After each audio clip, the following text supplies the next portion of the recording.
Hey there, welcome back. Today, I want to share a story about Ron. Ron knew what it felt like to answer a phone call with dread. On the other end, it was someone he loved, a son, a sister, a parent asking for help. But Ron was already behind on his own bills. Still, how could he say no? Family came first, right, bub?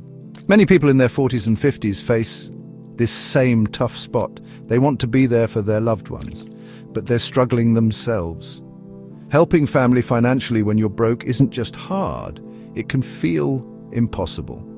Maybe an adult child moved back in.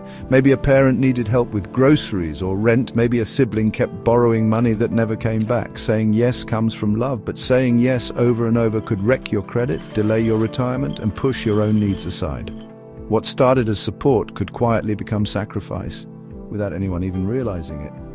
Here's the insight. You don't have to choose between love and survival. There's a third path, help with limits.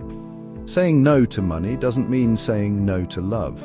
There are ways to offer support, guidance, and even resources, without writing another check that makes things worse. Ron realized that giving beyond his means didn't make him a hero, it made him one step closer to drowning. Once he understood that, he made changes that helped both him and his family long term. Here's how. First, get honest about your finances. Ron made a basic budget and saw clearly he couldn't give more than $100 a month without falling behind. Second, offer help that isn't cash. Ron offered rides to job interviews instead of rent. He helped fill out paperwork for assistance programs.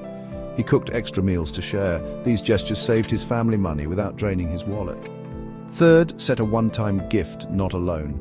Ron gave small amounts with no strings, only what he could afford to lose. That way, there were no fights later over payback. Fourth, create a resource list together.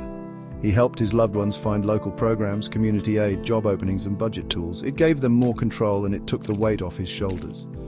Fifth, talk it out before it builds resentment. Ron had the hard talk. He said, "I want to help, but I'm struggling too." His family didn't love hearing it, but they understood, and the honesty strengthened their trust.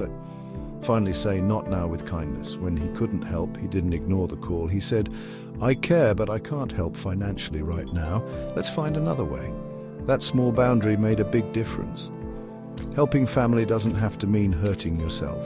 Ron found peace by giving within his limits, not just to others, but to himself.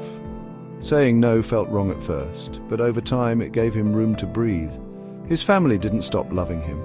In fact, many started stepping up for themselves. If you're facing this now, know this. You can be loving and smart. Giving isn't always money. Sometimes the best gift is honesty, support, and a reminder that we all have to carry our own weight, even when we walk together. Thanks for watching. For more incredible content, head over to Hudkins Publishing on YouTube and check out the playlist, Money Truths for Real Life. See you next time.